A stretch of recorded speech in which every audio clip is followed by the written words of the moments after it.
पालमपुर गांव बसा हुआ था। उस पूरे गांव में हरियाली और उपजाऊ जमीन ही नजर आया करती थी। दूर दूर से सैलानी पालमपुर की हरियाली और उपजाऊ जमीन में रंग बिरंगी खेती देखने के लिए आया करते थे। एक दिन दूसरे गांव का व्यक्ति भीष्मा अपने दोस्त मोहन से बोला, मोहन, काफी दिन हो गए ना, हम दोनों कहीं घूमने नहीं गए। मैंने सुना है कि अपने गांव के करीब ही पालमपुर गांव में बहुत सुंदर हरियाली है। क्यों ना इस बार हम दोनों वहीं घूमने चले? तुमने तो मेरे मुंह की बात छीन ली। चलो यार, अपनी मोटर बाइक पर उसी गांव में घूमने के लिए चलते हैं। भीष्मा और मोहन अपनी मोटरसाइकिल लेकर पालमपुर पहुंचकर वहां की सुंदरता देखते हुए बोले, वाकई यार, पालमपुर गांव तो बहुत सुंदर है। हमें हर साल पालमपुर घूमने आना चाहिए। तभी उन दोनों के कानों में एक स्त्री की आवाज टकराई, कैमरा ले लो, कैमरा ले लो, बहुत ही पुराना एंटीक कैमरा है और मैं बहुत सस्ते में दे दूंगी। भीष्मा और मोहन उस स्त्री के पास पहुंच गए। कैमरा तो वाकई बहुत पुराना मालूम पड़ता है। क्या ये अभी काम करता है? हाँ बाबूजी, ये कोई मामूली कैमरा नहीं है, बल्कि ये एंटीक कैमरा है। शहर में इसको खरीदोगे तो कम से कम 2 लाख रुपए का मिलेगा।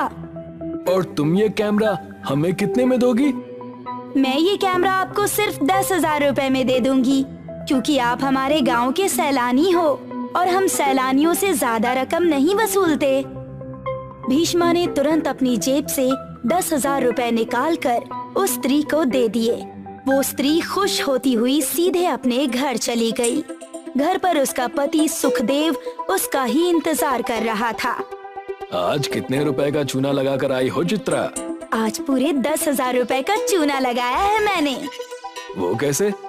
आप एक भंगार की दुकान से खराब कैमरा उठा लाए थे ना, उसी को मैंने 10,000 में बेच दिया। तुम्हारे दिमाग का भी जवाब नहीं। बस ऐसे ही गांव में सैलानी आते रहे और हम दोनों पति पत्नी उन्हें लूटते रहे।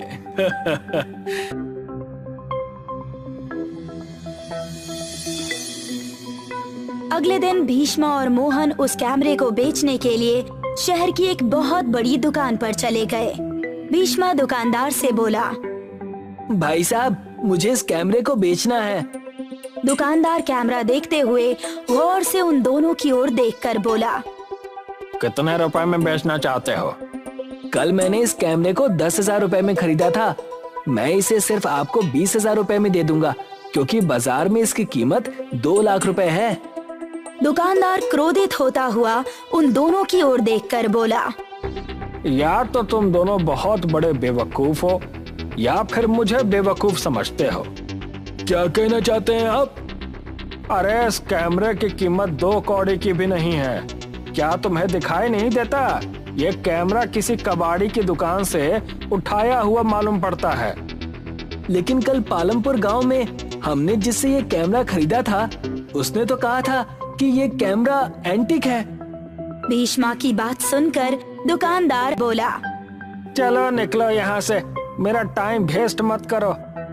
भीष्मा और मोहन दुकान से मुंह लटकाकर बाहर निकल आए। मोहन भीष्मा से बोला, चिंता मत कर भीष्मा, हम पालमपुर गांव के मुखिया से शिकायत करेंगे। वो दोनों पालमपुर गांव चले गए और वहां के मुखिया से सारी घटना बताते हुए बोले, अब आप ही बताइए मुखिया जी, इस गांव के सदस्यों को आपके गांव की एक स्त्री लूट रही है। ऐसे तो आपके गांव का नाम बहुत ज्यादा खराब हो जाएगा। हाँ, और मैं उस औरत को जानता हूँ, उसका नाम चित्रा है। मैं तुम्हारी मदद करने के लिए तैयार हूँ, लेकिन तुम्हें इसके लिए मुझे 5,000 रुपए देने होंगे, क्योंकि मैं मुफ्त में किसी की मदद नहीं करता। ठीक है, मैं 5,000 रुपए देने के लिए तैयार हूँ। कम से कम मेरे 5,000 तो बचेंगे। ठीक है, मैं कैमरा उसके मुंह पर मार कर आऊंगा। भीष्मा ने 5,000 रुपए मुखिया को दे दिए। मुखिया भीष्मा और मोहन को लेकर चित्रा के घर पर चला गया और क्रोधित होकर चित्रा से बोला, चित्रा, तुम्हें शर्म नहीं आती? कबाड़ से उठाया हुआ कैमरा तुमने 10,000 रुपए में बेच दिया। इतना बोलकर मुखिया ने वो कैमरा चित्रा के मुंह पर मार दिया और भीष्मा और मोहन की ओर देखकर बोला, देखो, अपने वादे के मुताबिक मैंने कैमरा चित्रा के मुंह पर मार दिया है। अब तुम दोनों जा सकते हो। अरे ये क्या बात हुई? मेरे पैसे तो दिलवाइए। सीधे तरीके से यहाँ से चले जाओ। बात कैमरा मुंह पर मारने की हुई थी, पैसे लौटाने की नहीं। मुझे तो लगता है कि ये पूरा का पूरा पालमपुर गांव ही लुटेरों का गांव है। मोहन और भीष्मा गुस्से से घर से बाहर आ गए। वो दोनों अपनी मोटरसाइकिल से पालमपुर के गांव से बाहर निकल आए और एक पेड़ के नीचे गुस्से से बात करने लगे। मैं तो तुम्हारी बातों में आकर फंस गया मोहन। मुझे पूरे 15,000 रुपए का चूना लग गया है। अब मैं पुलिस में इसकी रिपोर्ट करवाऊंगा। मुझे क्या पता था पूरा का पूरा गांव ही लुटेरों का गांव है। मुझे तो लगता था कि जैसी वहाँ की सुंदर हरियाली है उसी तरह वहाँ के लोग का दिल भी सुंदर होगा। और मेरे दोस्त, पुलिस में कंप्लेन करने से कोई फायदा नहीं होगा। तुमने देखा नहीं कि वहाँ का मुखिया भी गांव वालों से मिला हुआ है। तभी उस पेड़ के पीछे से अचानक एक सुंदर युवक निकलकर उन दोनों के सामने आकर खड़ा हो गया। कौन हो तुम दोनों? मैं तुम दोनों की बातें काफी देर से सुन रहा था। कहीं तुम पालमपुर गांव के बारे में बात तो नहीं कर रहे? हाँ भाई, पालमपुर गांव के बारे में ही बात कर रहे हैं। हम वहाँ घूमने गए थे, वहाँ पर हमें 15,000 रुपए का चूना लग गया। और तो और पालमपुर गांव का मुखिया भी बहुत बड़ा कपटी है। समझ गया। ना जाने कितने सैलानी वहाँ की ठगी का शिकार हुए हैं। तुम दोनों चिंता मत करो, अपने घर जाओ, तुम्हें तुम्हारे पैसे जरूर वापस मिलेंगे। बोल तो ऐसे रहे हो जैसे कि तुम कोई पुलिस वाले हो। नहीं, मैं पुलिस वाला नहीं हूँ, लेकिन झूठ भी नहीं बोल रहा। मुखिया स्वयं तुम्हारे पैसे लेकर तुम्हें ढूंढता हुआ तुम्हारे पास आएगा। मोहन और भीष्मा वहाँ से चले गए। वो सुंदर युवक पालमपुर गांव चला गया और वहाँ के मुखिया के पास जाकर बोला, मेरा नाम केतन है। कुछ देर पहले मुझे 2 नवयुवक मिले थे जो बता रहे थे कि पालमपुर गांव के लोगों ने 15,000 रुपए की उनके साथ ठगी की है। जिसे तुम ठगी कह रहे हो उसे पालमपुर गांव में धंधा कहा जाता है। जाओ, जाकर अपना काम करो। मुखिया जी, आप गांव के मुखिया हैं। आसपास के गांव ज्यादातर सूखे से ग्रसित हैं। सिर्फ आपके गांव में ही अच्छी वर्षा और सुंदर हरियाली और खेती होती है। इसके बावजूद भी आप लोगों के साथ धोखाधड़ी करते हैं। सोचिए, अगर ईश्वर ने आपसे ये सब कुछ छीन लिया तब आप क्या करेंगे? क्या आपके गांव में कोई सैलानी घूमने आएंगे? अगर इस गांव में बाढ़ भी आ जाएगी ना, तब भी हमें कोई फर्क नहीं पड़ने वाला। हमारे पास इतना अनाज इकट्ठा है कि हम वर्षों तक बैठकर खा सकते हैं। अचानक केतन की आंखों में क्रोध झलकने लगा। वो गुस्से से मुखिया की ओर देखकर बोला, तुमने अक्सर पानी की बाढ़ के बारे में सुना होगा, लेकिन कभी गर्मी की बाढ़ के बारे में सुना है? मेरे जाते ही गांव में ऐसी गर्मी की बाढ़ आएगी जिसके बारे में तुमने ना कभी कल्पना की होगी और ना ही कभी देखा होगा। तब देखता हूँ कि तुम्हारा अनाज तुम्हें कितने दिन जिंदा रख पाता है। याद रखना, हमारी अच्छाई और इंसानियत ही हमें जिंदा रखती है। इतना बोलकर केतन क्रोधित होकर गांव की सीमा से निकल गया। गांव की सीमा से निकलते ही अचानक आकाश से भयंकर धूल का बवंडर गिरने लगा और देखते ही देखते उस गांव को भयंकर गर्मी की बाढ़ की चपेट में ले लिया। सुखदेव पसीने से लथपथ मुखिया के पास आकर बोला, ये सब क्या हो रहा है मुखिया जी? ऐसा लगता है जैसे कि आकाश से गर्मी की बाढ़ आ गई हो। सारी हरियाली अचानक से सूख गई है और पूरे गांव में धूल का अजीब सा गुबार छाया हुआ है जिसमें असहनीय गर्मी है। कुछ ही दिनों के अंदर पालमपुर की हरियाली सूखे में परिवर्तित हो गई। पालमपुर गांव की नदी आकाश से गिर रही गर्मी की बाढ़ से सूख गई। पालमपुर के लोगों का अनाज गर्मी की वजह से सड़ गया। मुखिया चिंतित अवस्था में अपने गांव की असहनीय हालत देख रहा था कि तभी गांव का एक व्यक्ति आकर उससे बोला, मुखिया जी, मुझे तो लगता है कि ये सब हमारे कुकर्मों का ही फल है। शायद तुम सही कह रहे हो। हमारी गलतियों की सजा हमारे बच्चों तक को भुगतनी पड़ रही है। मुखिया जी, हमारे गांव में साफ पानी तक नहीं बचा। बच्चे अब प्यास से तड़प रहे हैं। तुम सब दूसरे गांव में जाकर मदद क्यों नहीं मांगते? मैं भी तुम्हारे साथ मदद मांगने के लिए चलूंगा। दूसरे गांव वासी ने हम सबकी मदद करने से इनकार कर दिया है। उन सभी का कहना है कि पालमपुर गांव के लोगों ने सबको बहुत लूटा है। उनका ये भी कहना है कि हमारे साथ ऐसा ही होना चाहिए। ये सुनकर अचानक मुखिया के दिमाग में केतन के वाक्य दौड़ने लगे। जीवित वही रहता है जिसके दिल में इंसानियत होती है। मुखिया अचानक चीखते हुए उस व्यक्ति से बोला, मैं समझ गया, वो कोई मामूली युवक नहीं था, बल्कि कोई दैवीय या चमत्कारिक युवक था। जाओ, गांव के सभी लोगों के बीच ऐलान कर दो कि मैं सभी लोगों से कुछ बातचीत करना चाहता हूँ। कुछ ही देर में सभी गांव वाले गांव की चौपाल पर एकत्रित हो गए। मुखिया उन सभी से बोला, क्योंकि मेरी एक बात समझ में आ गई है कि जीने के लिए हमें साफ पानी, हरियाली और अन्न की आवश्यकता होती है। धन हमारा पेट नहीं भर सकता। सभी गांववासी मुखिया की बात से सहमत हो गए। काफी दिन बाद मुखिया, चित्रा और सुखदेव पता करते करते मोहन और भीष्मा के घर पहुंच गए। मुखिया भीष्मा को पैसे देते हुए बोला, ये लो तुम्हारे 15,000 रुपए। मैं पालमपुर गांव की तरफ से माफी मांगता हूँ। अब हमें समझ में आ गया है कि असली दौलत तो हमारे गांव में ही थी और हम कागज के टुकड़ों को ही सब कुछ समझ बैठे। ये बोलकर मुखिया, सुखदेव और चित्रा वहाँ से चले गए। वो तीनों कुछ ही दूर पहुँचे थे कि तभी केतन मुस्कुराता हुआ उनके सामने खड़ा हो गया। तो अब तुम्हारे गांव का माहौल कैसा है मुखिया जी? हमें क्षमा कर दो केतन, हमें अब सब कुछ समझ में आ गया है। इतना बोलकर केतन का रूप अचानक से एक साधु में परिवर्तित हो गया।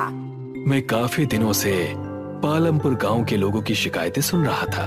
जब पानी सर से ऊपर बढ़ गया तब मैंने तुम्हारे गांव को श्राप दिया, और श्राप का तोड़ यही था कि तुम्हारे दिल में इंसानियत जाग उठे, जो कि मुझे अब तुम सबकी आंखों में दिखाई दे रही है।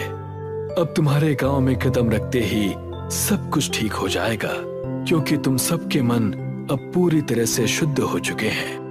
इतना बोलकर वो साधु वहाँ से गायब हो गया। मुखिया, चित्रा और सुखदेव जैसे ही अपने गांव की सीमा पर पहुँचे, अचानक सब कुछ हरा भरा हो गया।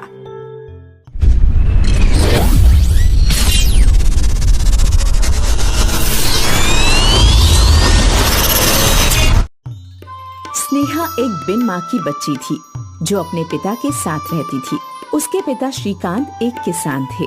उन्होंने स्नेहा के लिए दूसरी माँ लाने का विचार किया और दूसरी शादी कर ली।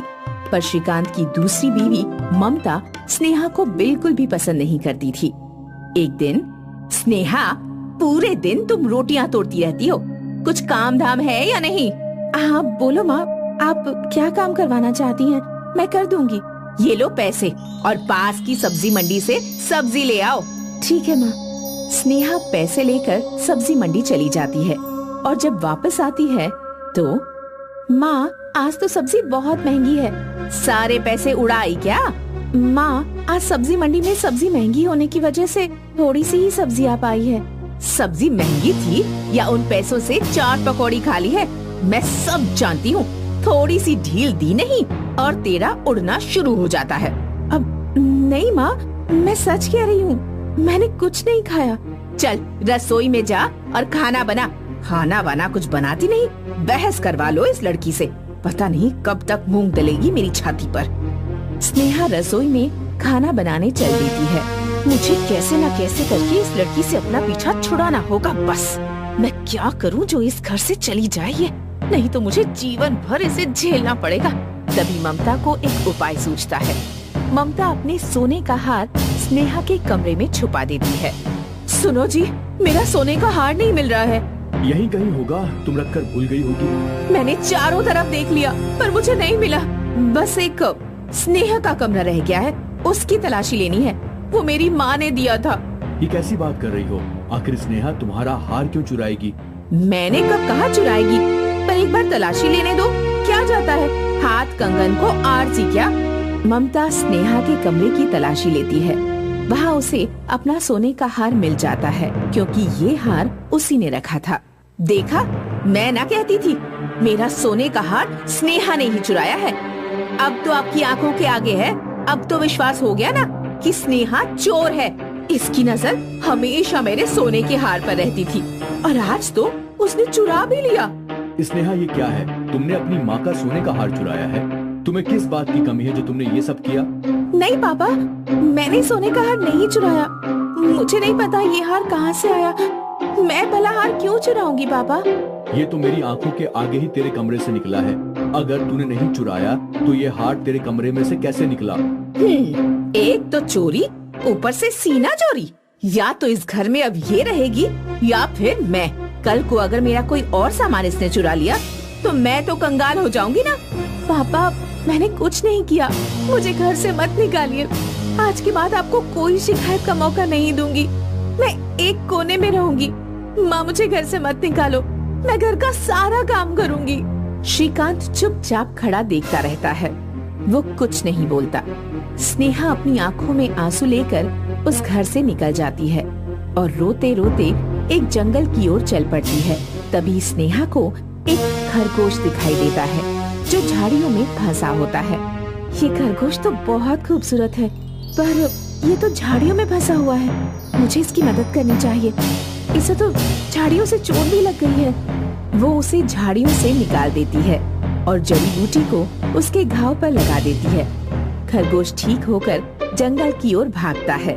वो खरगोश के पीछे पीछे घने जंगल के अंदर पहुंच जाती है। अरे, मैं ये कहाँ आ गई? ये तो घना जंगल है। इसमें तो बहुत सारे जंगली जानवर भी रहते होंगे। अब मैं क्या करूं? स्नेहा उदास होकर बैठ जाती है। ऐसे बैठने से कुछ हासिल नहीं होगा। मुझे कुछ करना होगा। मैं घर वापस भी नहीं जा सकती। मेरा तो कोई ठिकाना भी नहीं है। मुझे यहीं पर रहना होगा, इस जंगल में। पर मैं इस घनघोर जंगल में जंगली जानवरों के बीच कैसे रहूंगी? अच्छा है, कोई जानवर मुझे खा जाए, क्योंकि अब मेरा जीवन निरर्थक है।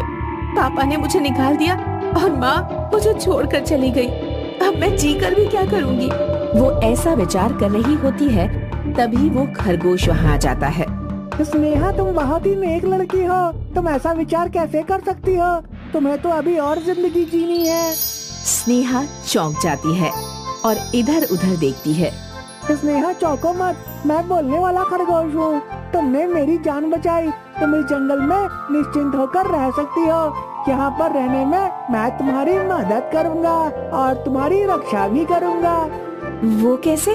इस जंगल के सभी जानवरों को मैं समझा दूंगा, तो वो तुम्हारे पास कभी नहीं आएंगे और तुम्हारे दोस्त बनकर रहेंगे। बहुत बहुत शुक्रिया। तुम्हारे इस जंगल में रहने के लिए मुझे एक घर की जरूरत होगी, पर मेरे पास तो कुछ है भी नहीं। इसमें मैं तुम्हारी मदद कर सकता हूँ। यहाँ पास में ही बहुत सारे गन्ने हैं, उसमें तुम अपना घर बना सकती हो। जाओ, एक मजबूत और खूबसूरत घर बनेगा। स्नेहा को विचार बहुत अच्छा लगता है। वो उन गन्नों को तोड़कर ले आती है और एक बहुत ही सुंदर घर बनाती है। साथ ही नहाने के लिए एक स्विमिंग पूल भी बनाती है, जो बहुत ही आकर्षक होता है। उसके गन्ने के बने हुए घर से जंगल में एक रौनक सी हो जाती है। ये तो बहुत ही सुंदर घर बना है, सभी घरों से बिल्कुल अलग। वो उस घर में रहने लग जाती है। जंगल के सभी जानवर उसकी मदद करते हैं। एक दिन एक शिकारी शिकार करने वहाँ आ जाता है और उसे वो घर दिखाई देता है। ये घर तो बहुत खूबसूरत है। ये मेरा घर है। मैं शिकार खेलते खेलते बहुत थक गया हूँ। क्या मैं इसमें थोड़ी देर रह सकता हूँ? हाँ हाँ, क्यों नहीं। शिकारी थोड़ी देर आराम करता है और फिर शहर में जाकर सबको गन्ने के घर के बारे में बताता है। अब तो उसके गन्ने का घर बहुत ही प्रसिद्ध हो जाता है और वहाँ पर कुछ पर्यटक भी आने लगते हैं, जिससे स्नेहा की कुछ कमाई भी हो जाती है। स्नेहा अब उस गन्ने के घर में जंगल के जानवरों के साथ हंसी खुशी रहती है। मिर्जापुर गांव में माया देवी अपने 2 छोटे बच्चों के साथ रहती थी। बारिश के मौसम में एक दिन रात को बाढ़ आ जाती है और पूरा गांव पानी में डूब गया। गांव के लोग वहां से जान बचाकर भागे। माया देवी भी अपने छोटे बच्चों के साथ पड़ोस के सिकंदराबाद में पहुंची। माया को देखकर सिकंदराबाद का सरपंच आया और बोला, ए बुढ़िया, हमारे गांव में क्यों आई है? सरपंच जी, आप तो जानते ही हैं कि हमारे गांव मिर्जापुर में बाढ़ ने अपना कहर दिखाना शुरू कर दिया है। इसलिए मुझे और मेरे 2 बच्चों को अपने गांव के बाहर ही रहने दो। तो जानती नहीं कि तेरे पति से मेरी दुश्मनी थी, तो मैं दुश्मनों को कैसे रख सकता हूँ? और वैसे भी तुम इतने गरीब हो, मैं विश्वास नहीं कर सकता कि तुम चोरी नहीं करोगे। सरपंच जी, हम समय काटने आए हैं, हम चोरी क्यों करेंगे? ए बुढ़िया, ज्यादा सयानी मत बन और अपने बच्चों को लेकर यहाँ से निकल जा। माया सरपंच के आगे खूब रोई, गिड़गिड़ाई, लेकिन सरपंच तेज तेज हंसता रहा और माया को गांव से बाहर निकाल दिया। माँ, अब हम क्या करेंगे? गांव में पानी है और दूसरे लोग गांव में घुसने नहीं दे रहे। अब हम कहाँ जाएं? जंगल के अलावा भी तो कोई रास्ता नहीं है। माँ, हम इस सड़क पर भी तो रह सकते हैं। नहीं बेटा, यहाँ भी पानी आ जाता है और अगर पानी नहीं भी आया तो सरपंच नहीं रहने देगा। हमें इसकी नजरों से दूर जंगल में ही जाना होगा। ईश्वर ने जो भी लिखा है नसीब में, वो तो होना ही है। माया अपने बच्चों को लेकर जंगल में चली जाती है। जंगल में बहुत सारे बांस के पेड़ हैं। वहाँ 2 आम के और बाकी फलों के पेड़ भी हैं। माँ, यहाँ तो गर्मी बिल्कुल नहीं है और बहुत सारे फल भी हैं। अब हम यहाँ पर पेट भर के खा सकते हैं और आराम से रह सकते हैं। हाँ माँ, अच्छा हुआ वहाँ बाढ़ आ गई, क्योंकि ना तो वहाँ फल मिलते थे और ना इतनी ठंडी अच्छी हवा। बच्चों, बाढ़ बहुत अच्छे के लिए आई। हमें ऐसा नहीं सोचना चाहिए, क्योंकि बाढ़ के कारण जान और माल दोनों का नुकसान होता है। और हम जंगल में रह सकते हैं, लेकिन हमें यहाँ एक झोपड़ी बनानी होगी, नहीं तो जंगली जानवर हमें ही खा जाएंगे। लेकिन माँ, हम झोपड़ी कैसे बनाएंगे? हम लकड़ियों की मदद से झोपड़ी बनाएंगे। हाँ माँ, मैं पेड़ पर चढ़कर लकड़ी काट लाऊंगा। नहीं मेरे बच्चे, पेड़ों में भी जीवन होता है, हमें इन्हें नहीं काटना चाहिए। हम इनकी वजह से ही सांस लेते हैं और खाते पीते हैं। फिर हमारी झोपड़ी कैसे बनेगी माँ? वो सामने देखो, वहाँ पर कुछ सूखी लकड़ियाँ पड़ी हैं, हम उनसे अपनी झोपड़ी बनाएंगे। माया अपने बच्चों के साथ लकड़ी इकट्ठा करना शुरू कर देती है और कुछ घंटों की मेहनत के बाद वो पर्याप्त लकड़ी इकट्ठी कर लेते हैं। देव नदी की तरफ झोपड़ी के लिए फूस लेने चला जाता है। देव, अकेले वहाँ मत जाओ, पहले लकड़ी से झोपड़ी बना लेते हैं, बाद में फूस ले आएंगे। देव उसकी कोई बात नहीं सुनता और फूस उठाने चला गया। तभी देव की चीख निकली, क्योंकि उसे सांप ने काट लिया।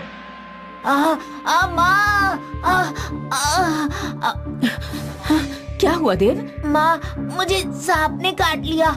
यह बात सुनकर माया और मोनी दोनों रोते हुए देव की तरफ दौड़े। देव भी बेहोश हो चुका था।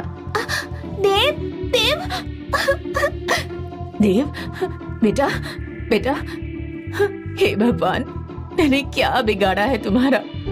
तुमने पहले पति छीन लिया, फिर घर और अब बेटा भी। भगवान, मेरा बेटा मुझे लौटा दो। तभी उन्हें एक आवाज आती है। माया, मैं जादुई बांस का घर हूँ। मैंने तुम्हारी बातें सुनी थी कि तुम अपने बच्चों को पेड़ों के बारे में समझा रही थी। ये देखकर मुझे बहुत अच्छा लगा।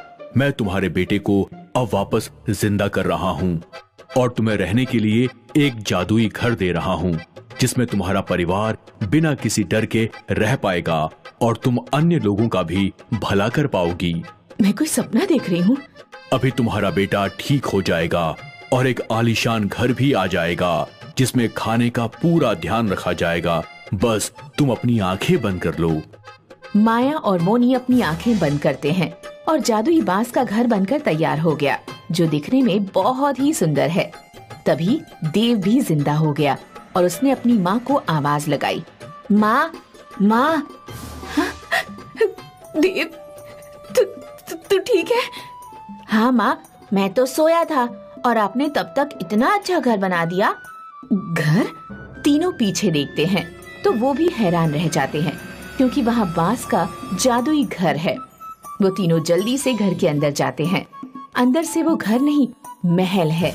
देव और मोनी को वो घर बहुत पसंद आता है। वो वहीं रहने लगे और खूब फल खाते।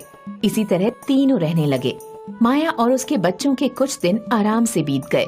फिर उन्होंने एक दिन देखा कि सरपंच भी बाढ़ से बचकर जंगल में भाग आया है।